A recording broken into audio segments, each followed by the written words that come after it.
Welcome to the virtual Hall of Legends celebration.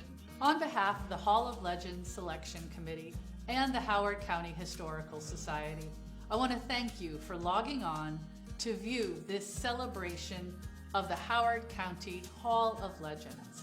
My name is Catherine Hughes. I'm the Executive Director of the Howard County Historical Society. This event is an opportunity to honor esteemed and accomplished individuals and organizations that have either come from Howard County and made their impact felt, or come here to make a difference. Our honorees this year are all pioneers in one way or another, and we're excited to share their backstories, dreams, challenges, and triumphs. We hope that you'll enjoy learning all about the accomplishments of this well-respected group of 4 individuals and 2 organizations: Ruth Lawson, Alif Henley, Baggy Hardiman, and Flossie Bailey, as well as Carver Center and the Kokomo Urban Outreach. All have contributed to their community and left the world a better place than they found it. We're pleased to be able to honor them and share their work.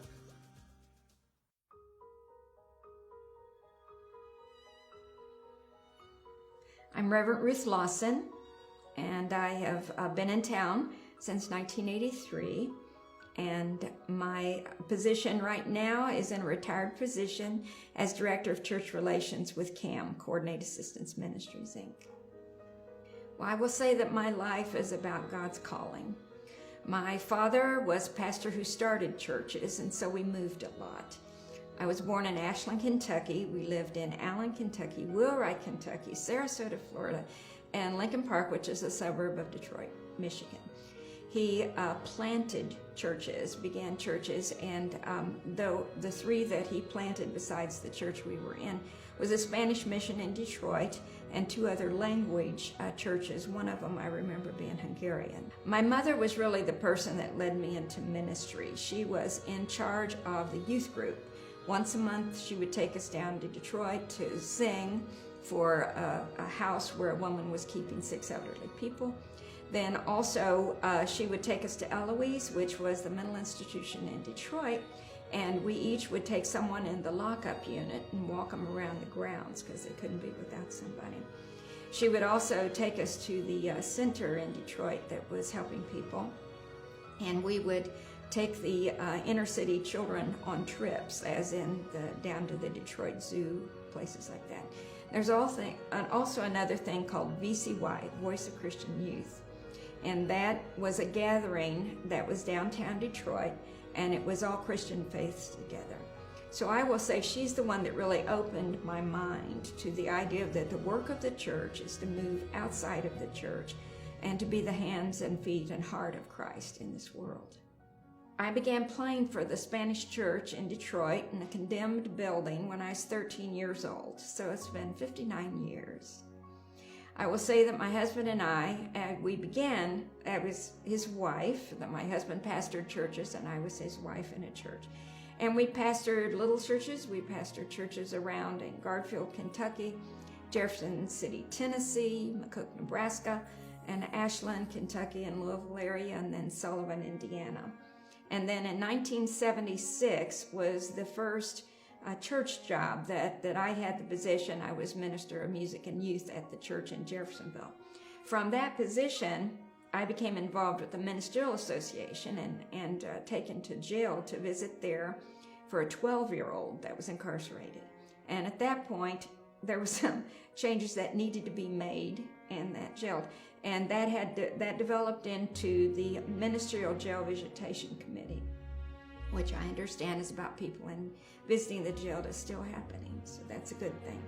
Then we came to Kokomo in 1983 when I was called to the First Baptist Church in Kokomo, and I was Minister of Music, Youth, Christian Education, Minister of MICE, M-Y-C-E. And from that position was the first female licensed for ministry in the Judson Association, which is the name of the association with the American Baptist Churches. And being in a downtown church, I was the one that would help with people that walked into the church needing assistance, because we were right down by next to the rescue mission. And so I became acquainted with the rescue mission, with United Way Information Referral, the Trustees. The Woman Abuse Shelter was just beginning, the Crisis Center.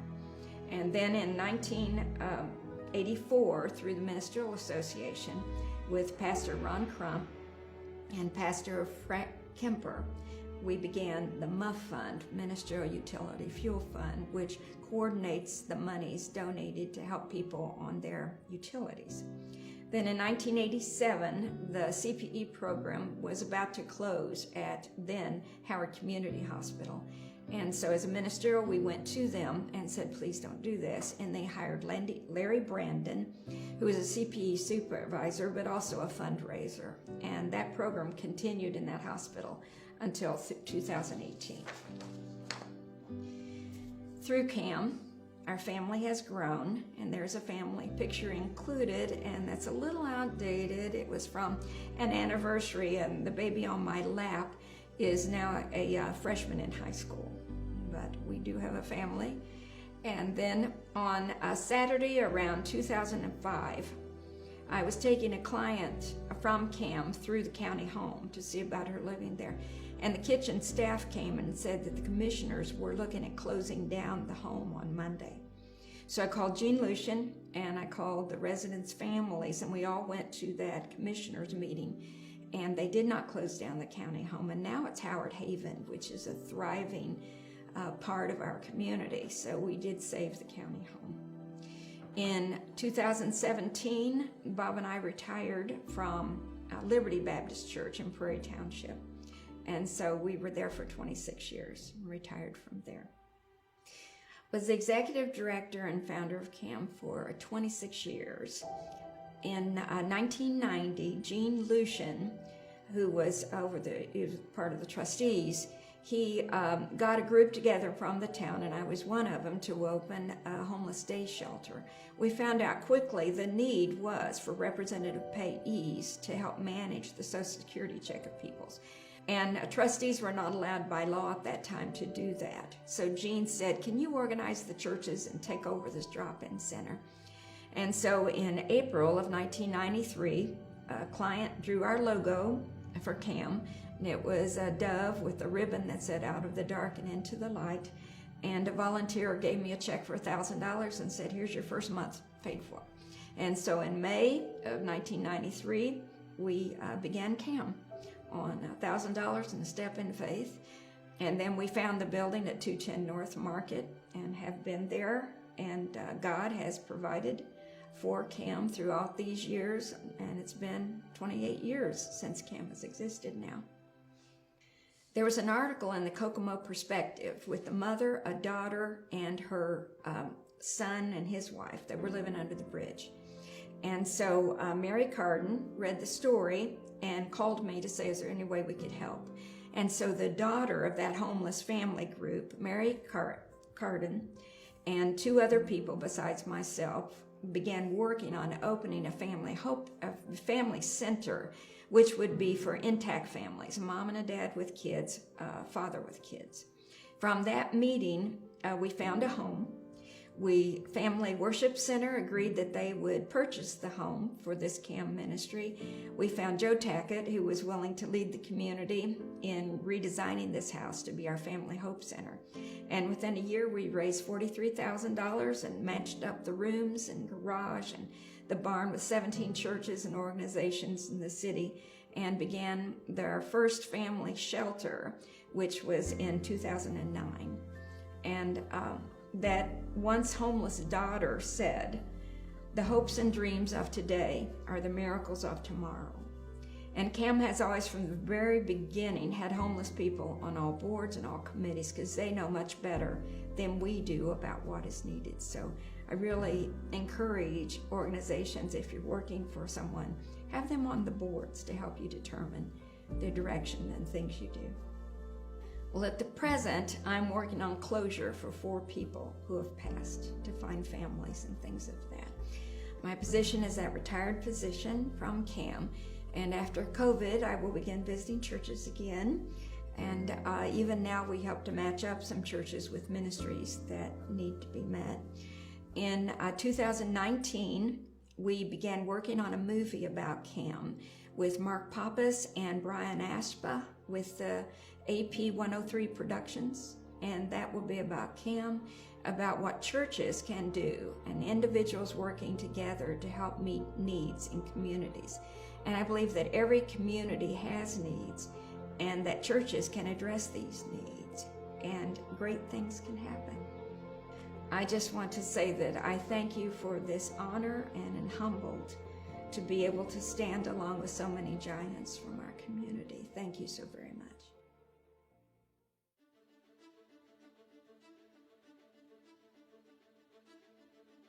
Hi, I'm Ann Shaw. I am on the Board of Trustees for the Howard County Historical Society. We caught up with Dr. Jim Madison, who's going to tell us a little bit about Flossie Bailey. Hi Jim, how are you doing today? I'm very good, thank you. And you are an expert on Catherine Bailey, correct? Well, I know a lot about Catherine Bailey. I read her mail, which is what historians do. You know, her letters and telegrams are in various archives, but particularly at the Library of Congress in Washington, D.C., and I spent many, many days reading the documents, the mail, the telegrams she sent to the NAACP in particular in New York City and elsewhere. Wow, that's amazing that those things still exist. I did not know It that. is, isn't it? It's wonderful. Yeah. You also wrote a book about Flossie Bailey? I wrote a book about the central activity of her life, which was the lynching in Marion, Indiana on August the 7th, 1930, of Tom Shipp and Abe Smith, two African-American teenagers who were lynched on the courthouse square that horrible, horrible hot day in the summer of 1930. It was the central event in Flossie Bailey's life, not the only important thing about her, but by far and away the defining moment of her life. Can you talk a little bit about where Flossie Bailey grew up and what her life would have been like? Flossie Bailey was born in Kokomo in 1895. Kokomo, and later her hometown of Marion, Indiana, were like all towns and cities in Indiana and the Midwest in those days. They were deeply segregated. There were many places where Flossie Bailey as a kid in Kokomo could not go, was not allowed to enter. And in Marion, the same thing, where the family of African Americans were not allowed to swim in the public swimming pool, couldn't go to movie theaters. Flossie Bailey and her husband were kicked out of a movie theater because they were black in Marion, Indiana. They brought suit. They took the case all the way to the Indiana Supreme Court. They lost in the 1930s. So for Flossie Bailey, life every day was one of facing discrimination and segregation because she was African American. And then we should quickly add, Flossie Bailey, of course, is female.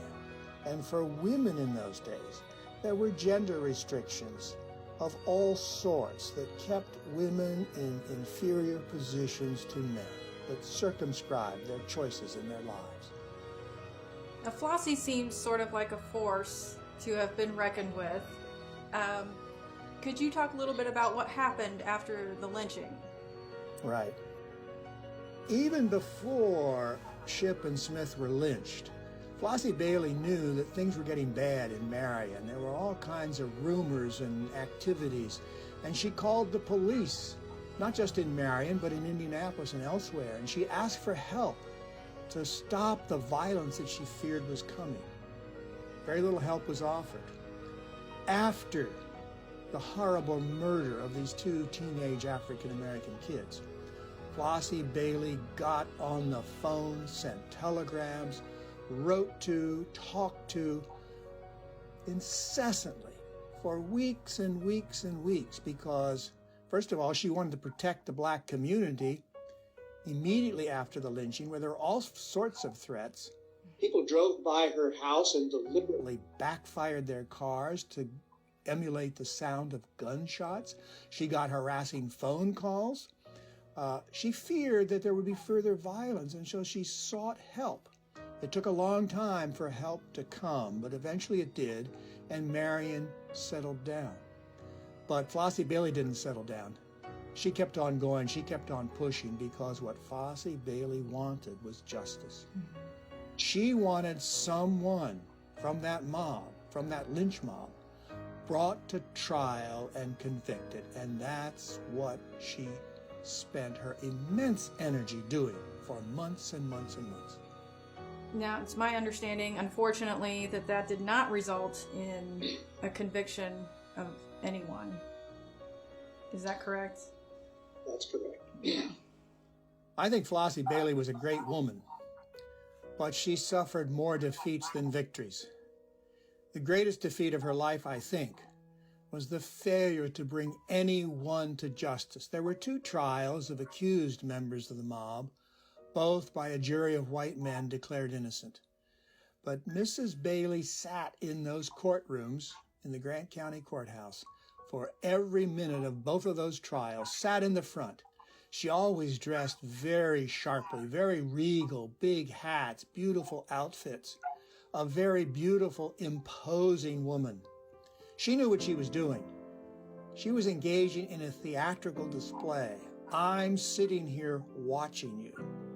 And still, of course, the jury refused to convict the 2 accused.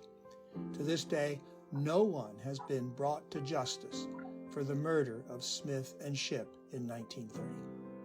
Now, it seems like this event and the events that transpired after sort of pushed Flossie to create a bigger role for herself within the NAACP. Yes.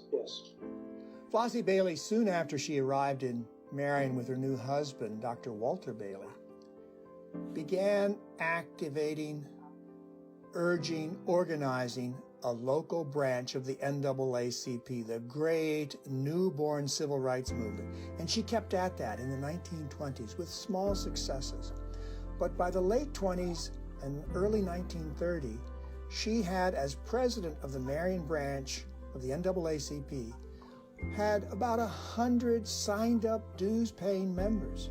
And that's important because it meant that before the lynching occurred, there was already in Marion and across Indiana and other communities and towns a significant presence of a civil rights organization, mostly African Americans, led by Flossie Bailey.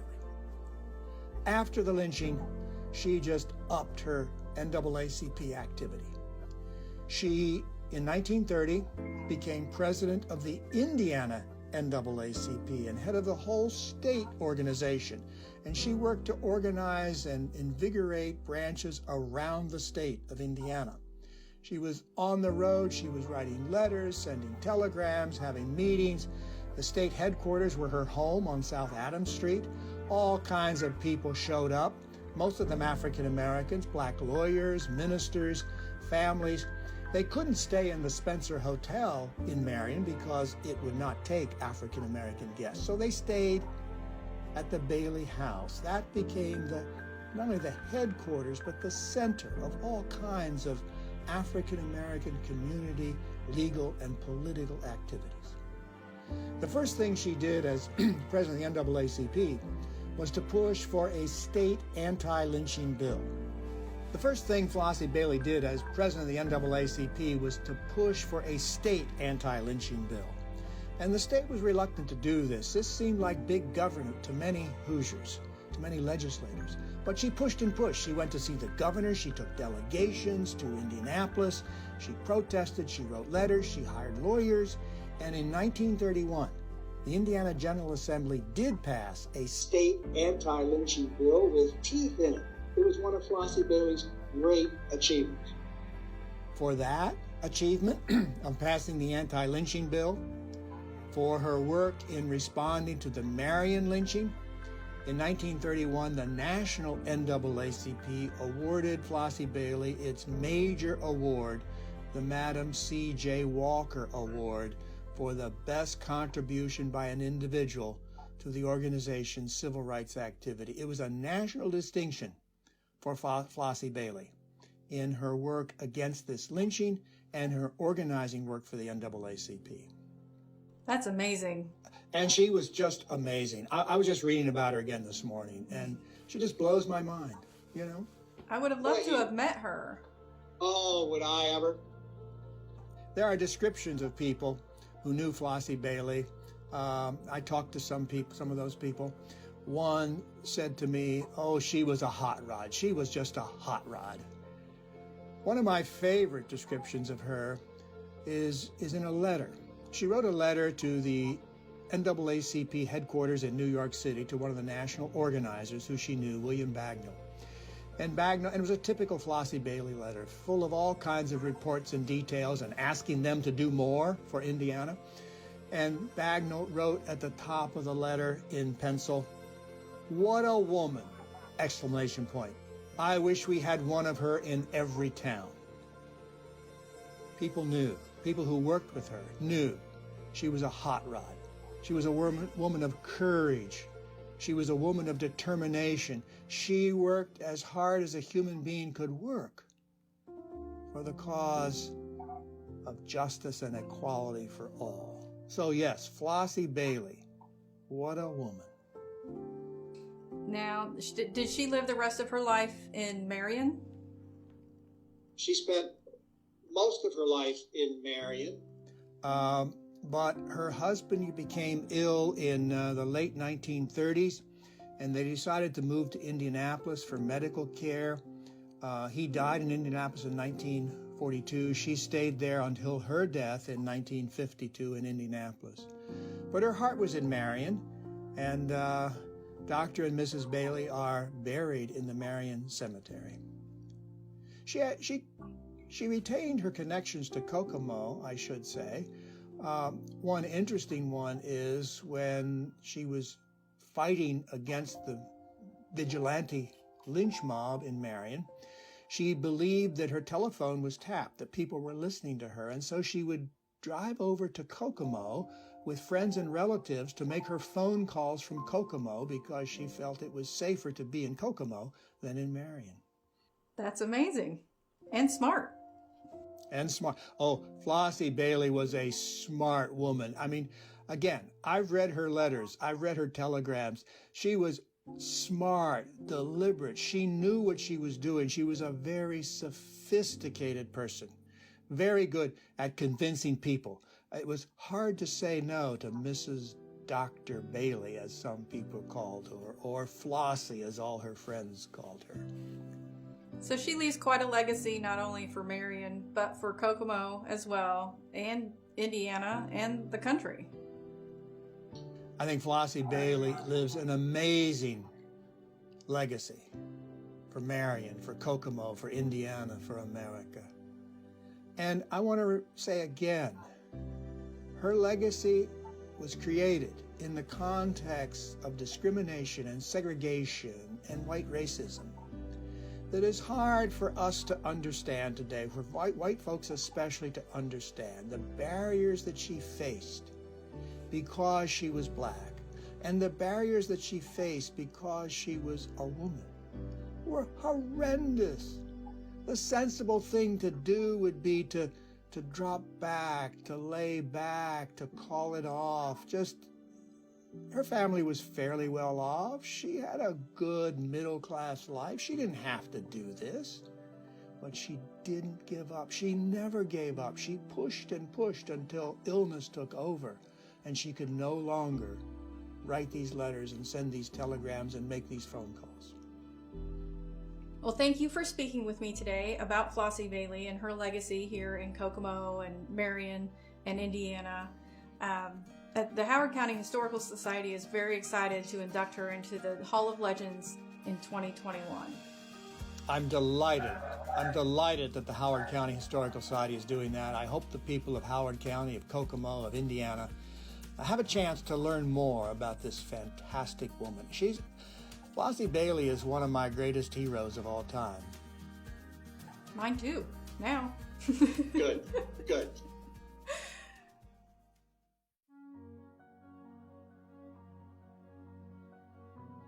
I'm Dante Rogers, the Executive Director of Carver Community Center.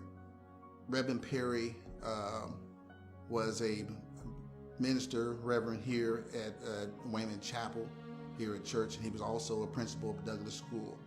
And it was his vision to have a safe haven for young black kids to have a place to have education, activity, and sports in the facility. And during that time was segregation. So he was a principal at Douglas School here in Kokomo, which the school was built for blacks in Kokomo. And all the blacks in Kokomo went to that school no matter where they lived. But they didn't have a place to hang out and play and have activities. So he met with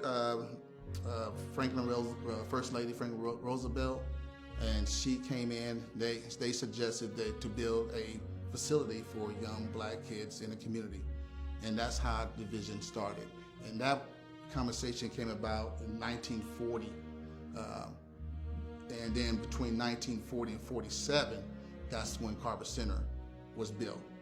During that time, there was fundraising, there was pledges, there was donation. A lot of educators helped out. The city of Kokomo donated funds, and the center cost $60,000 to build. Also during that time, his friend was George Washington Carver, and which passed in 1947. He was invited to come to the dedication, but he didn't. Of course, he passed before the dedication, and he gave Reverend Perry permission to use his name for the center. And so that's how Carver Center was pretty much developed. It was just a vision of Reverend Perry during the segregation time, that kids that have a safe place to have activities. The Carver Center was a place. It's a pillar in our community. It really is. It's a beacon in our community, and so it was a place to go. I mean, the neighborhood was booming with kids coming all over, and that's how the Carver Center continued to grow. Even in the '60s, when they added on to the additional building, it was because everybody was going there. You know, it just kept getting better. It was offering more activities, and even today, that's what's going on. We try to continue that part of our history. They were great leaders at the Carver Center during that time that would put on these different events. I mean, from the time I started going to Carver Center as from Bon Air, when I got into to what I call Hayworth High School, that's where I went. We partied at the Carver Center every weekend. It was a party every weekend. My senior year, I think every weekend I went to a party until I graduated, at Carver Center. And so it was always from the time me going into playing basketball, doing arts and craft, to the time I got to be 18 years old, I was still going to Carver Community Center. And it all started because your mom said, hey, get out of the house, go to the park, or go to Carver Center, because they know it's a safe place to go. So that's how I started going to Carver Center, and I've been there ever since. If you just think about all the people and what Carver Center represent, if you say 1947, Douglas School was built for all the blacks in Kokomo. And where did they play? What activities did they have? Where did they do sports at? Where was the track at? Well, they had all those things. I didn't realize they had all those things until I started digging deep when I became the program director. So how did this all happen? So there's guys that say 75 to 80 years old say, Dante, I played basketball on this court when they first built it. And they're still alive today. So what they did in the basement of Douglas School, what they did in the alleyways as a track, they had the avenues through Carver Community Center. When Reverend Perry built the center, he knew that's what they needed. So that's where they played basketball at. That's where they did more arts and crafts and education programs, was through those extra rooms that they built, because the school was full. Carver Center offers many services from K to I say K to 85. And the reason I'm just saying that because I have kindergartens playing basketball over there right now. And we have 85-year-olds playing pickleball. So we have many programs. As of right now, we have in our basketball youth league, has 20 teams, and it starts with kindergarten all the way up to high school level. We have after-school tutoring that we're proud to have, because kids are struggling right now because of the pandemic, and we're reaching out to various different businesses and companies and sponsors to try to start a virtual school tutoring, and we can do Zoom on tutoring. So I think is something that's going to be great for our kids. We have art, of course. Heather Fouts is our art teacher there. We have pickleball. We average about 25 to 35 adults, seniors, every day, Monday through Friday.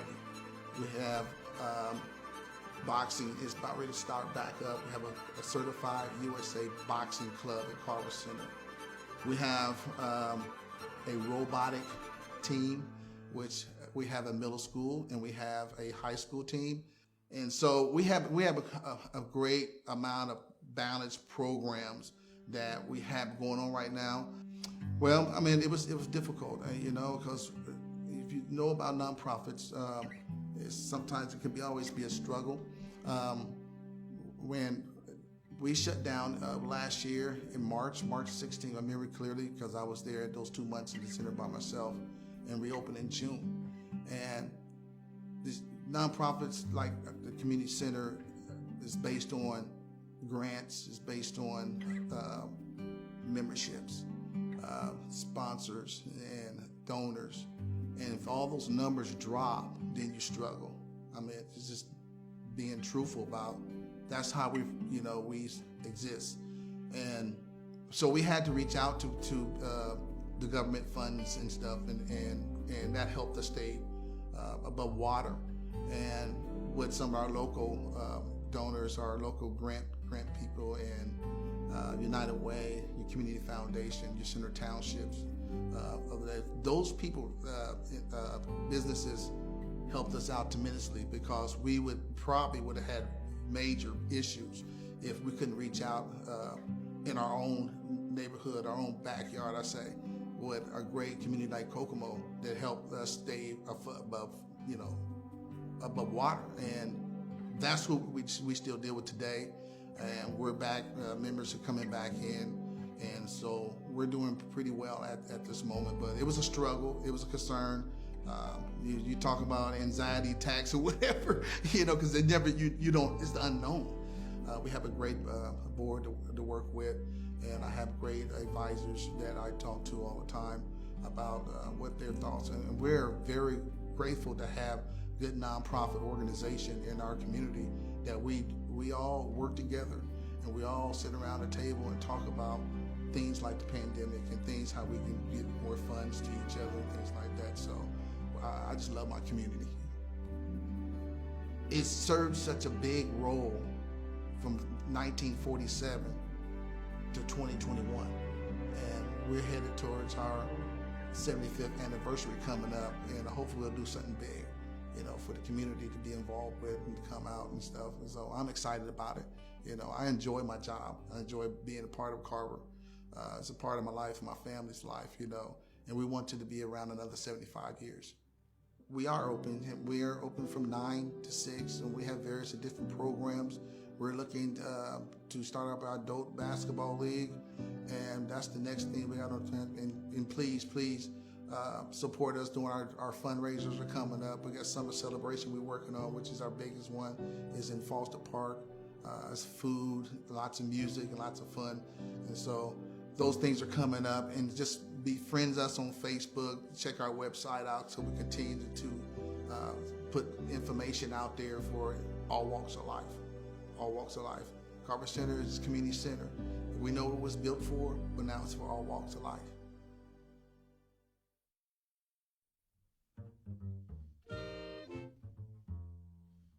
I'm Gia Hardeman Eddington, and in relation to Baggy, who is my grandfather and who later adopted me, so if you're looking at paper, he's my father.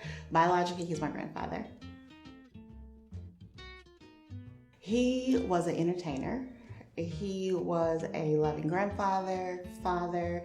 He was a talker. He loved to engage with people. He loved music. Everything he did, there was passion to it. I don't care if it was a conversation over the phone, whether he was playing one of his instruments. You could tell he was all in. So of course he worked in the area, Delco. Before Delco, he worked at Chrysler, and I don't know how that worked out, doing both, but he ended up at Delco Electronics. So he worked in the community. He worked with labor relations, so very involved, and he loved everything about Kokomo. No, he, to my knowledge, was born in Marion, Indiana. And so being close, playing school sports, band, that thing, we travel across those lines. So he was familiar with Kokomo. After he left and journeyed across the United States with his music, he settled here. From what I know, it was at school in band. I thought it was going to be some magical person in his life, but I guess maybe a band instructor. So he played band in middle school and high school, and he just loved the guitar, loved the drums, and it grew from there. Yes, in regards to the bands, oh my goodness. I think in entertainment in general, you switch it up when you can. So there was the Five Kings and the Queen, the Four Kings.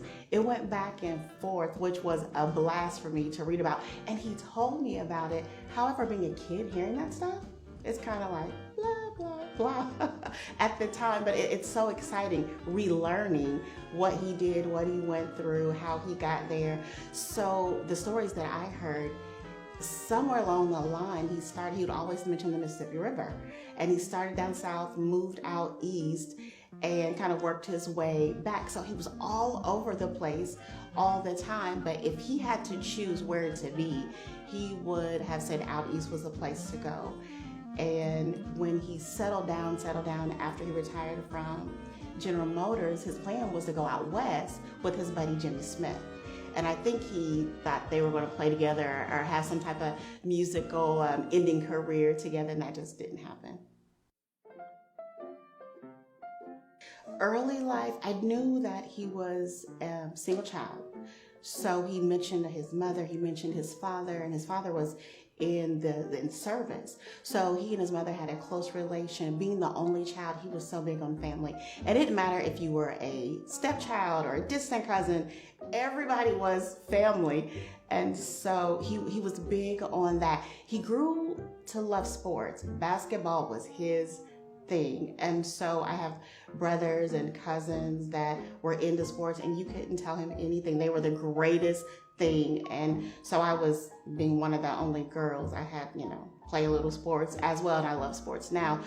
But he loved sports, loved music, and oh my gosh, we were looking at tapes not too long ago, Kokomo Wildcats, and looking at family play, and I guess they were scoping the crowd, and I saw my grandfather and some of our family. I'm like, oh my gosh, there he is. So I love technology, love to be able to reminisce and still see him in a sense.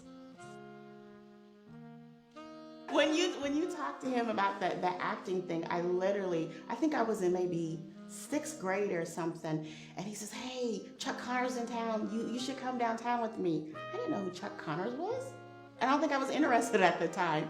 And so he went downtown. Next thing I know, he had a uniform, and he had a gig, and he had lines, and I'm thinking, this is not happening. Well, next thing I know, we're sitting at a premiere. He's in the movie. It's real. And we still watch Terror Squad. So yes, he became an actor of the Actors Guild. He was a part of that association.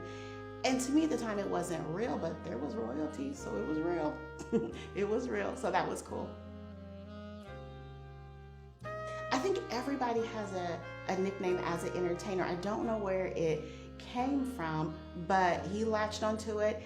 And when they see the name Hardeman, if someone's talking to me, like, are you related to Maggie? And of course, yes, I'm related. And so where the nickname came from, I would maybe assume when he was a drummer or a guitarist in the high school band. He played quite a few instruments. We had instruments all throughout the house. It was nothing to trip over something, chords or what have you. So he started off, I do believe, with the bass. And so as I look at some of the older pictures of him with his bands, he's playing this big instrument, which I think he fell in love with the drums. And we had bongos in our house, and I'm just like, what is all this stuff? And we didn't play it. And so the guitar, whether it was acoustic or electric, he learned himself how to play the organ and piano. So I think that was really for someone else. They probably weren't interested. And he played. So I think it may have been even before me, for my mother. I'm really uncertain. From what I can remember, I'm going to guess he met my grandmother and had to kind of settle down. They had my mother at a later stage in their lives. I do believe they was in their late 40s, and so I'm assuming having children that kind of slow you down a little bit. My grandmother was originally from Kokomo, yes, and so they had one child together, my mother, and she passed when I just turned 16, so hence the adoption happened, and as I mentioned, he became my father, which was okay with me. He had raised me with my mom all that time, so the love never stopped, it grew. I do on my mother's side. I have siblings. I have one brother, and we're 2 years apart, and he was a part of that basketball thing. I was more so the music, so I was, I guess, supposed to play the flute, and I wanted to play the sax. He's like, no, it's not a main instrument, and so I played the organ for a little bit, and so I'm thinking, I want to play the piano. We don't have one of those, and so he bought a synthesizer, and I thought, that doesn't sound like a piano. So yeah, my brother, he did more of the sports, and I did more so of the music. No, I didn't play band in high school. I think I would have if he would have let me play the saxophone. I'm still in love with the saxophone. And that, whatever that horn is, that noise, that music, and he was like, no. So it was basketball, it was track, and it was the organ and the piano. That was it. We had the flute, that was an option because we had one. So it was the flute, the drums, the guitar, the organ, or the synthesizer. I loved everything about him, of course. I'm biased. He's my grandfather. I think that the passion that he expressed in everything that he did, whether it was supporting his grandkids or nephews or nieces in sports, all in. Whether it was labor relations and he was fighting for you on the job because maybe a supervisor wasn't doing the right thing, all in. If he was playing that organ, all in. If he was teaching, he taught people to play the guitar. And so we had a little den in the house and people would come by and we were always at the Sound of Music. I hated going there. If we were going downtown, he had to stop and talk. So he was all in, whether it was a small conversation, whether he was supporting you, encouraging you, all in. What I thought was the craziest thing about some of the research that I've done recently, some of his songs, he was with Mercury Records, and I'm sure they own all the rights to all his stuff. And those songs, I was listening to the lyrics, and he was a praying man. They were along the Christian spiritual lines, and I thought that is bizarre because he really didn't like to mix the two. If he entertained and played, whether it was for the Pacers or Pan Am Games or the NAM Repertory Theater in Indianapolis, that's what he was doing. And he very seldom played in church. We had family that played in church. And I thought that's kind of cool that he started off that way and then it kind of grew into something else. And it's big time for me to know that he played with some people that were so famous. Like we have pictures with him and Louis Armstrong. We have pictures with him and Duke Ellington and like all these big musicians. And I'm like, oh my gosh, that was his life. As I read some of the things, it stated that he was on the billboards. Like one of the songs went like on the billboards? Like really? So I mean all that stuff to know now, relearning, it's way cool. So I think it just spoke volumes to what he did at that time and how much he really cared for it and really loved it. We could probably use some of that right now in the world today.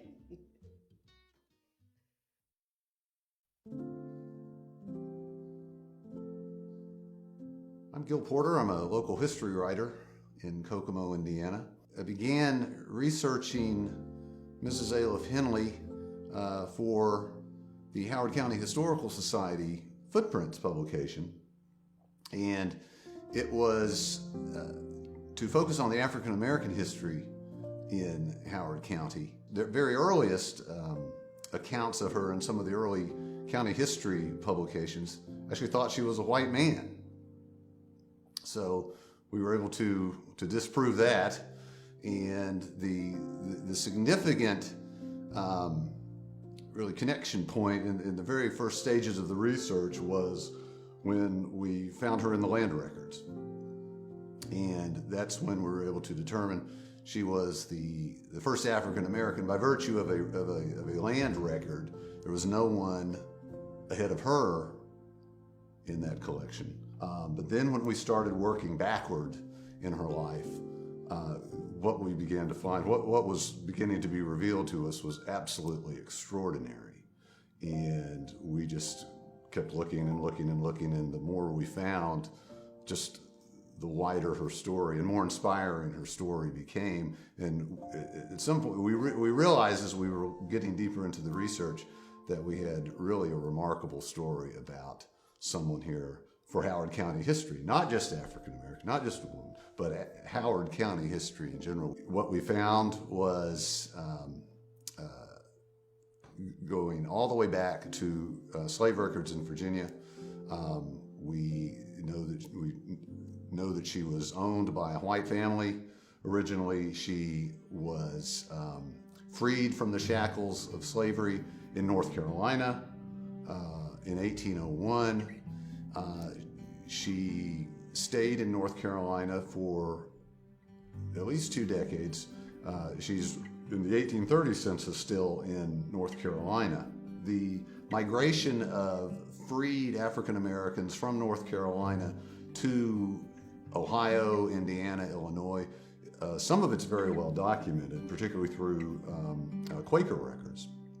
So we did research through Earlham College, through the archives there. We could not find any record of her being part of the documented migrations, but we know she's in Indiana sometime mid 1830s because her daughter marries a gentleman named David Rush in Rush County.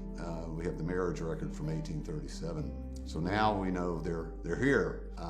We next find her in 1840 in the census in Marion County on the west side of Indianapolis. In that same census record is not only David Rush, but now there are 2 other African Americans, a gentleman named Lewis Clark and John Hardiman. Mrs. Henley, Lewis Clark, John Hardiman are all the early land purchasers in that same archive with Mrs. Henley. The first record we have of David Rush in Howard County is he is on the 1846 public survey field notes. He's actually a squatter, but he's already established himself such that when the surveyors came through, anyone that was already farming, essentially had established a squatter farm, they would record the name.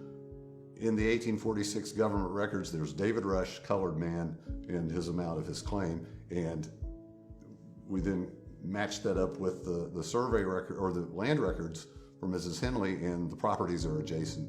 So we know this is now the nucleus of what became the Rush colored settlement in western Howard County. The Baptist Church in western Howard County was in the Bassett settlement. The Rush settlement was, of course, the first, was the earliest by about 10 years. And again, we can prove that through the land records. You know, we have not just Mrs. Henley, but John Hardiman, his land is just to the north of hers, and then Lewis Clark had land a little bit farther north from their properties. And then David Rush is just adjacent to his mother-in-law. The other significant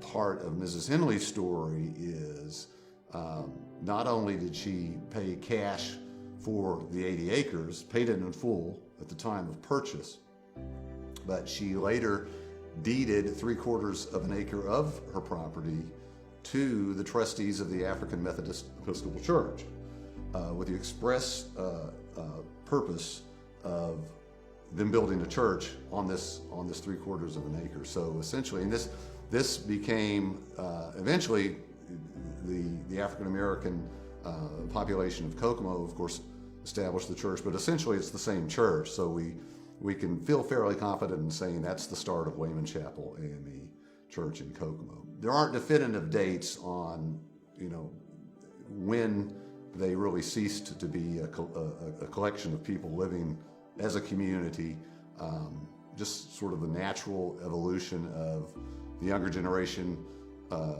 being attracted to jobs in Kokomo. The roads got better, so there was, it was easier transportation, and just over time, the settlements evaporated.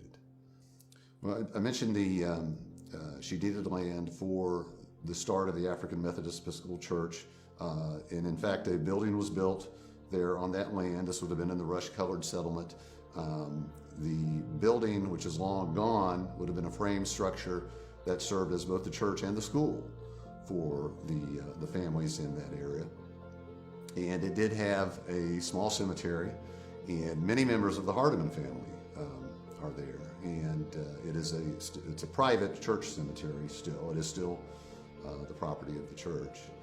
I think she's one of the most interesting individuals who is a part of Howard County history, one of the most interesting people who's ever lived here. And consider, here's a woman who was born into bondage, we're fairly certain of that, who no doubt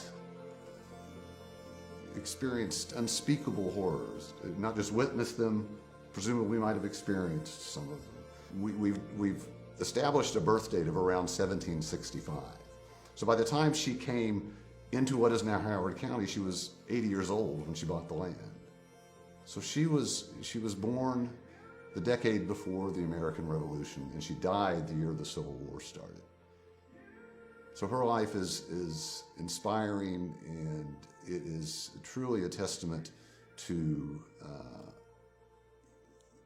the perseverance and dignity of the human spirit.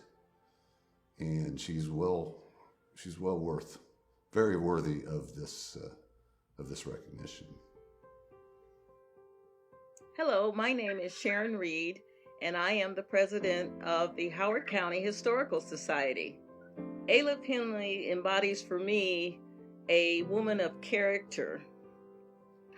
I understood how she is a godly woman with her purchase of the land for the church, African Methodist Episcopal Church. She was a woman of vision and focus, and she also was a woman who wanted to leave a legacy. I think one similarity is that Ayla came this direction, seeking more for life and for her child. I came through the Air Force Base, and we wanted to be closer to Ohio, which is where we're from, when we came. So that's how we landed here in Howard County with Grissom Air Force Base. Also, we both have a sense of community and wanting to be involved and to leave the legacy, which she did, of purchasing the land.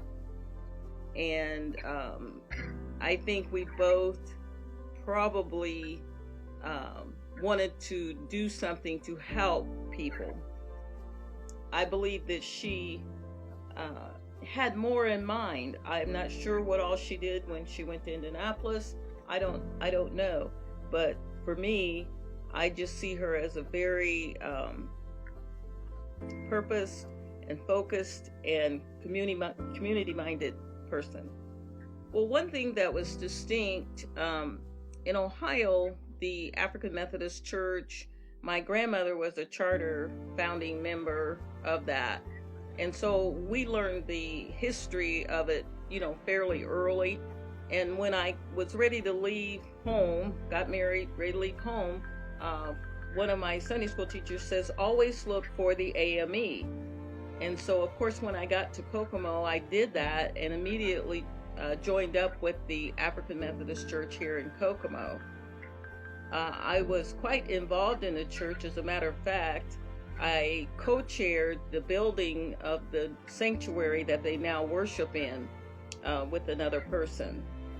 And as they built that on, they still have the original chapel, but they built a bigger sanctuary, and I was blessed to be one of the co-chairs for that.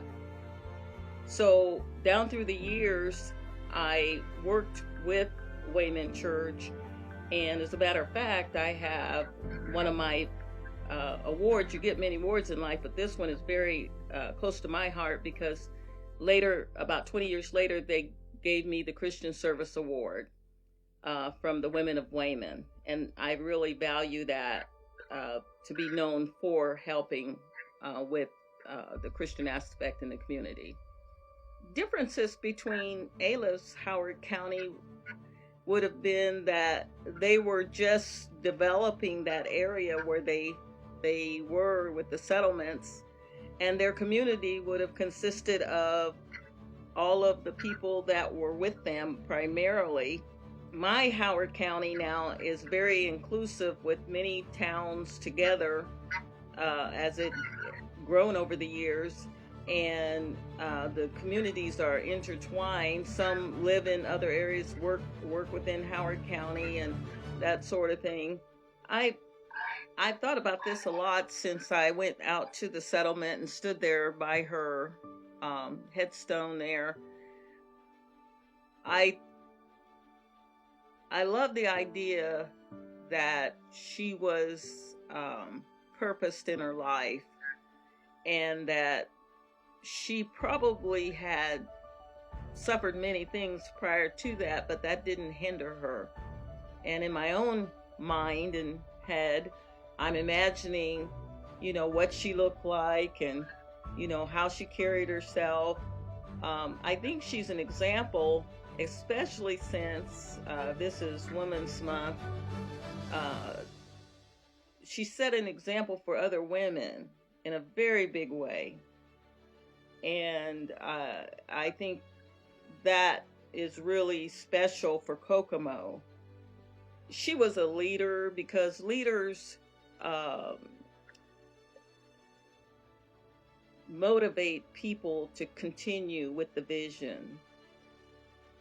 And with her son doing the ministry, or son-in-law doing the ministry and everything, she motivated people to continue to carry on the vision that she had. And I think that's just real important, with her daughter not being able to at that point, but her son-in-law did. But most of all, she had to be a godly woman to be able to want to do that. My perspective is her history and legacy is that she opened the door for Wayman Church to be built here. Who knows, when or if that might not have happened had she not purchased the land for the first one. We can only imagine that it moved into Kokomo as things began to develop within Kokomo, but her courageous step to purchase the land for that purpose certainly opened the door for their history to begin.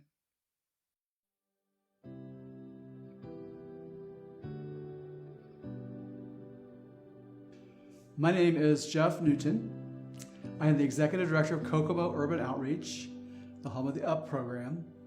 What we do is we work with children from the ages of 3 years old to 18 years old, and we mentor them, teach them how to work, teach them life skills, and our goal is to make sure every child in Howard County has the education and the life skills and the work ethics they need to be a self-reliant adult.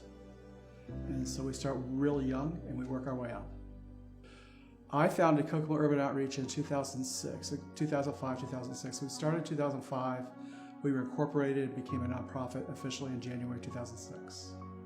I'm a pastor, and so what I felt led to do was I was living near Chicago, doing a church near Chicago in Indiana. But I felt led to come back to my hometown of Kokomo, where I grew up here, and to help churches move out of their neighborhoods to take care of people around the church. So that was what got me here. And when I got here, things changed a bit. Things went a different direction. But that's how we got started. We're mostly private funded through churches, through organizations like the Rotary Club, Kiwanis. We have most of our funds come from individuals who have been volunteers or have taken tours or know about us. And then we have a couple of small grants. We have a couple of COVID grants, quick COVID grants that we had received. So, but not generally, not a lot of grants, mostly individuals that see us and want to help. UP stands for Unlimited Potential, Unlimited Potential. So the kids of the UP program are 10 years old to 18 in school. It's girls and boys. And what we do is we go out into the community. People call us, and they call us. We come in. We usually work in the yard. So we like right now we're getting ready for spring cleanup. So you can call us. We'll come to your house, get the sticks picked up, rake, get the flower beds cleaned off, and you're ready to mow. And then throughout the summer we do a lot of mulching, taking care of flower beds, getting the weeds and things like that. Then in the fall we do a lot of raking. And then in the time we're at January, February, we have life skill classes where kids learn how to do specific things. So right now we're in a life skill classes. We're teaching cooking, couponing, budgeting, how to use tools. Then we have more advanced classes like furniture making. We have some that are doing wiring, electricity. We have some that are doing basic woodworking, so they're making some smaller things. We have a group that does a lot of crafty things, so they make wreaths for your doors, things like that. Then we sell them on Facebook, and so we recover money. So we go to people's houses, they give us a donation, and then when we sell things that we've made, we receive donations that way, funds that way as well. So that helps fund the program. So everybody in the program, in the older program, 10 to 18, receives 20 points every time they work. They work a couple hours a week, once a week, and each point's worth $1. So when you get to 50 points, you get a $50 gift card. So we want to teach you, we want to teach kids that in order to get money, you have to work. That you have to work when you get money to get money, and we want to teach them how to work. So you have to be on time. You can't have your cell phone out. There's a lot of, all the soft skills that you would need to have any kind of a job. So how to present yourself, how to introduce yourself, how to look somebody in the eye, how to shake a hand, that kind of thing. So they're learning all those kinds of soft skills, and then they're also learning hard skills. And we also check their grades. So parents sign a release form. We can check their grades, their attendance at school, their behavior at school. So we're monitoring the school situation all along the way. And then we also are monitoring at home. Parents send reports back to us. We have a form to fill out, and the kids get points if they bring those back. And then we just are surrounding them with mentoring, teaching. We work on anger issues, all kinds of things that would cause them not to be so productive in life. So we're trying to help them with their struggles along the way. And so we believe that once they've gone through our program and they graduate from high school, which we've had several have graduated, they're going to be self-reliant. They're going to rely on anybody but themselves to be able to take care of themselves. That a young woman will not need a man to take care of her. She can take care of herself. A young man will not need to move in with a woman to take care of him because he can cook and he can take care of himself. So all those stereotypes, we try to break those down, and we're trying to help everyone take care of themselves and not be reliant on anybody else. You take care of yourself. Generally where they come from is word of mouth from their friends. So their friends are there, so they come. We have set up tables at the schools and recruited from the schools. Our biggest thing, one of our biggest places we receive kids from is through counselors. They refer, social workers refer to us, courts refer to us, juvenile court refers kids to us. So a lot of kids get referred to us. Nobody there has to be there though, it's all volunteer, so there's no court order or anything like that, but they get referred to us a lot. So we take the kids that get referred to us and then we put them to work and get them going. Well, for the first 12 years, we worked on hunger. So we did a lot of things with hunger. But what happened was I realized that helping people with hunger is important, and there are many groups in town that do that. However, helping people just with hunger means that you're helping them get through poverty, but not out. So our focus began to change. And so about 5 years ago, I began talking with community leaders. I talked with 187 community leaders that the only way out of poverty, there's only two ways out, is education and mentoring. So we work with the schools to make sure they're getting education, and then we work with them, mentoring them, helping them understand that you have to have money, you have to take care of yourself, that you can't rely on other people. You have to be self-reliant, and how to work. That's our big thing. We're also working on, with kids, how to save money and how to budget money. So we have a kid His name's Jonah. He started saving his points. He started the program. The program's only 5 years old, so he started the program near the beginning. And he told me one day, he said, "I'm not going to take it. I'm not going to take any $50 gift cards. I'm going to save all my points. And when I turn 16, he was like 13. When I turn 16, I'm going to get my driver's license. I'm going to buy a car." Well, back in October, he drove up in his new car.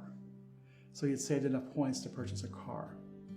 But in the middle of that, he took a $100 gift card. He signed up to get a $100 gift card. I said, "What's that? What's going on?" He said, "Well, my mom works at a local restaurant. She's on her feet all day. And she takes care of my sister and myself and pays the rent and all that. And she needs a new pair of shoes really bad. So I'm going to buy her these shoes." So he bought his mom shoes. We have another kid that buys his mom some medication that the insurance doesn't cover. So he works and provides. A lot of kids work and provide for their family. We have a little store where they can purchase things real cheap, and there's a lot of bathroom tissue that gets purchased, a lot of soap, a lot of shampoo, things like that to get help families get through. So that's our older program. Then we decide we need to go younger. We had some little boys sneaking onto our buses when we went out to work, and they wanted to be in the UP program, and we kept pulling them off the buses, and they would say, "How old do you have to be?" I said 10. I said, "How old are you?" He said 9.5. And I said, and this friend said, "No, he's not, he's only 7.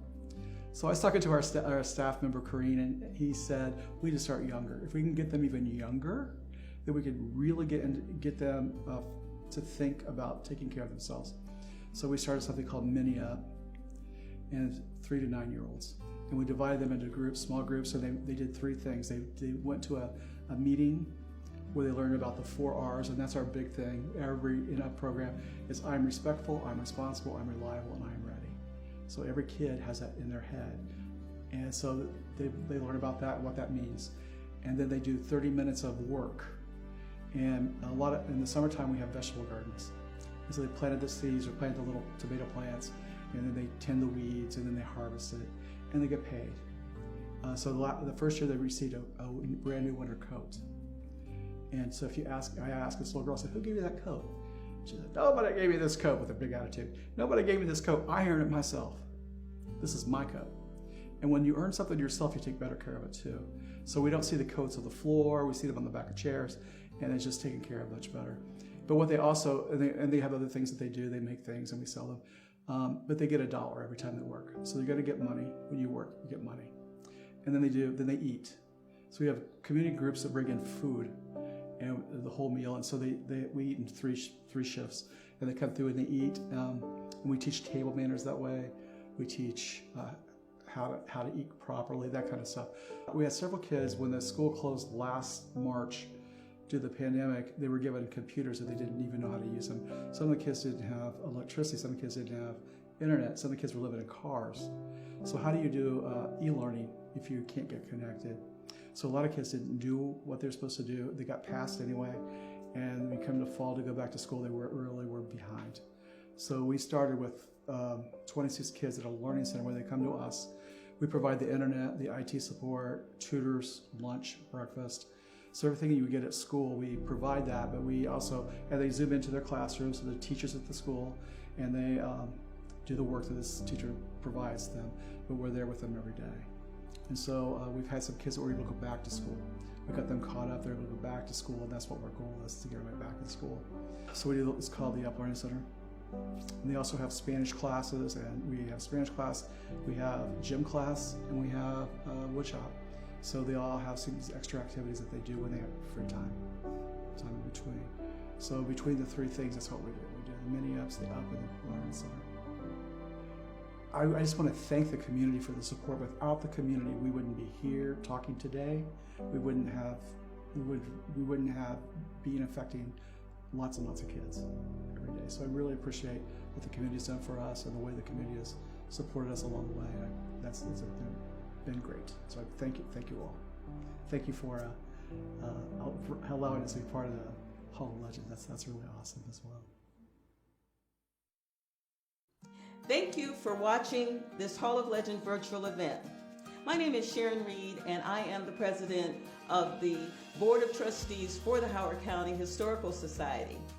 Every year when we do this event, We are reminded of how many people have helped shape this community with their determination, their dedication. They have gone beyond Howard County in many areas, sometimes even throughout the world. We hope this has inspired you to think about your place in our community and appreciate the work of others and support them through nominations to the Hall of Legends for our next year.